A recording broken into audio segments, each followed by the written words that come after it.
OBC সেলের নতুন দায়িত্ব পেলেন শিক্ষক লক্ষণ সেন। সোমবার সাংবাদিক বৈঠক করে একথা ঘোষণা করেন শহর ব্লক কংগ্রেস কমিটির সভাপতি অমলান মুন্সি। সেখানে লক্ষণবাবুর হাতে সার্টিফিকেট তুলে দেন মহিলা কংগ্রেসের সভানেত্রী রুমা মুন্সি। এছাড়াও এদিনের অনুষ্ঠানে উপস্থিত ছিলেন কংগ্রেসের জেলা সভাপতি পিনাকি সেনগুপ্ত সহ দলের অন্য নেতাকর্মীরা। লক্ষণ সেন বলেন, কংগ্রেস কর্মীদের একত্রিত করে ওবিসি সম্প্রদায়ের মানুষদের অধিকার পাইয়ে দেওয়ার চেষ্টা করবেন।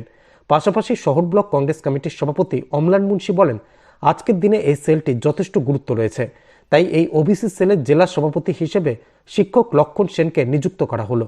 তিনি তার দায়িত্ব যথাযথ পালন করবেন বলে তিনি আশাবাদী। দেখুন, ওবিসি সেল দীর্ঘদিন থেকে পিছিয়ে পড়া একটি সেল আর কি, যেটা উন্নয়নের জন্য এর আগে সেরকমভাবে কেউ চেষ্টা করেননি। তো জাতীয় কংগ্রেস মনে করলেন যে ওবিসি সেলকে এগিয়ে নিয়ে যাওয়া খুব প্রয়োজন, তাই কংগ্রেসের পক্ষ থেকে আমাকে জলপাইগুড়ি জেলার ওবিসি সেলের চেয়ারম্যান পদে নিযুক্ত করলেন, আজকে অ্যাপয়েন্টমেন্ট দিলেন। আমি চেষ্টা করব জাতীয় কংগ্রেসকে এগিয়ে নিয়ে যাওয়ার এবং যারা ওবিসি সম্প্রদায়ভুক্ত তাদের উন্নয়নের জন্য সরকারি বা কেন্দ্রীয় সরকারি এবং রাজ্য সরকারের যে সকল সুযোগ সুবিধা রয়েছে তারা বঞ্চিত, কংগ্রেসের কর্মীরা বিশেষ করে বঞ্চিত, এদের আমি সংগঠিত করে জাতীয় কংগ্রেসকে উন্নয়ন এবং ওবিসি ছেলের সমস্ত ভাই বোনদের আমি সেই তাদের সেই কি বলে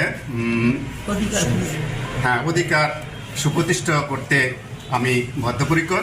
এবং আমাদের এই যে ওবিসি ছেলের আজকে দায়িত্ব পেলাম, এতে আমার যে সহনেতৃত্ব দাতা রয়েছেন অমিত ভট্টাচার্য, তারপরে অমলান মুন্সি রয়েছেন, আমাদের শহর ব্লক কংগ্রেসের সভাপতি এবং রুমা মুন্সি মহিলা কংগ্রেস সভানেত্রী, এবং এই কাজ আমি দৃঢ়ভাবে করার চেষ্টা করব। Disclaimer. This channel may not promote any violent, harmful or legal activities. All content provided by this channel is meant for an educational purpose only.